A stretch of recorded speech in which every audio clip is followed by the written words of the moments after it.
Hi மக்களே, எல்லோரும் எப்படி நல்லா இருக்கீங்களா? ஏற்கனவே பேசின வீடியோ பதிவு சரியாக இருக்குன்னு நினைக்கிறேன். இந்த பதிவு கிளியராக இருக்கான்னு பாருங்கள். அதாவது புகார் பெட்டிங்கிற ஒரு குழு, தமிழங்கிற ஒரு குழு, நலங்கிற குழுவில் அடிப்படையில் நம் குழுவில் இருக்கக்கூடிய உறுப்பினர்கள் அனைவரும் சார்ந்து நாம் பல நன்மைகளை செயல்பாடுக்கு கொண்டு வந்திருக்கிறோம்.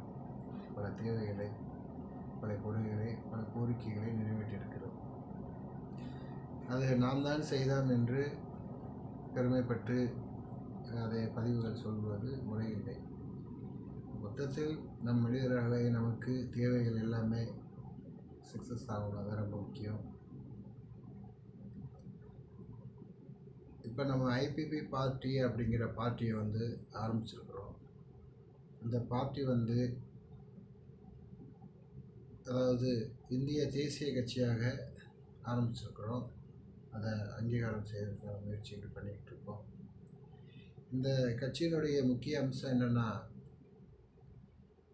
அதாவது வசதி வாய்ப்பாக இருக்கிறவன் வசதி வாய்ப்பாகவே இருக்கிறான், இல்லாதவனாக இருக்கிறான். ஆனால் அவன் மேலும் முன்னுக்கு வர முடியல. அது காரணம் என்னன்னு கேட்டிங்கன்னா, நம்ம எல்லோரும் ஒவ்வொருத்தரும் தனியாக தான் சொல்லிக்கிட்டு இருக்கோம். அப்படி இருக்கான், இப்படி இருக்கான், அது இப்படி நடந்துக்கிட்டு இருக்கு, அது அப்படி, இது சரியில்லை, இது அப்படி.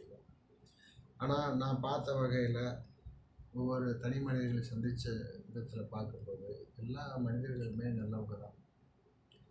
ஒவ்வொருத்தங்களும் சூழ்நிலை, ஒரு புரிதல் இல்லாமல் அவங்கவுங்க என்ன பேசணும்னு தெரியாமல் மக்களாகிய நம்ம பெரிய குழப்பத்தில் இருக்கிறோம். இந்த மக்களை ஒன்றுபடுத்தி ஒரு நல்ல சூழ்நிலைக்கு ஒரு ஆளுமையாக உருவாக்கப்பட்டது தான் அந்த அரசியல்.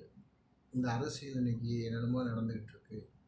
மத ரீதியாகவும் பிறட்டலாகவும் எப்படி நடந்துக்கிட்டு இருக்குது. இன்றைக்கி மக்களாகிய நம்ம ரொம்ப கஷ்டப்படுறோம். இன்றைக்கி சாதாரண ஒரு தொழில் செய்கிறவனாக இருக்கட்டும், ஒரு மிடில் குடும்பமாக இருக்கட்டும், யாராக இருந்தாலும் அவன் ஒரு நல்ல முறைக்கு வர முடியல.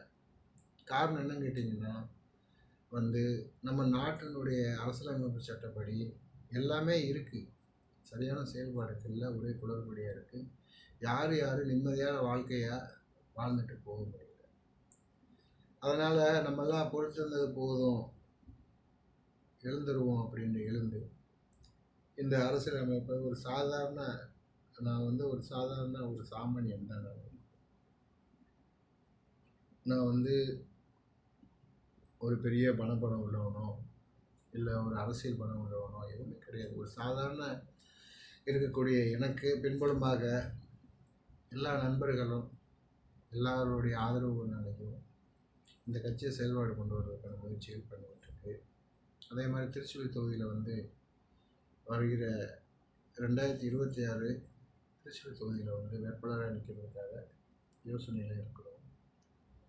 அதாவது ஒரு அரசியல் அமைப்புக்கு வர்றதுக்கு பணம் சம்பாதிக்கிறதுக்கோ இல்லை ஜாதி மதவெறியை உருவாக்குறதுக்கோ கிடையாது. மக்களுடைய நலனை பாதுகாக்கிறதுக்கு தான் அரசியலுக்கு வர்றோம்.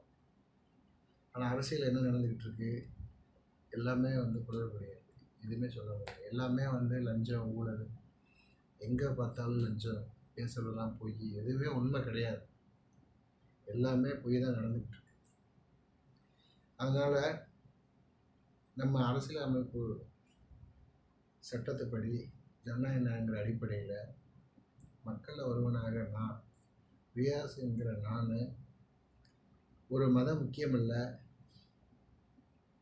ஒரு வேற்றுமை முக்கியமில்லை, எல்லாரும் ஒற்றுமையாக இருந்து நம்ம தொகுதியை மேம்படுத்தி தென் மாநிலத்தில் தேனாரும் பாலாரும் ஓடுற மாதிரி உருவாக்கப்படும்.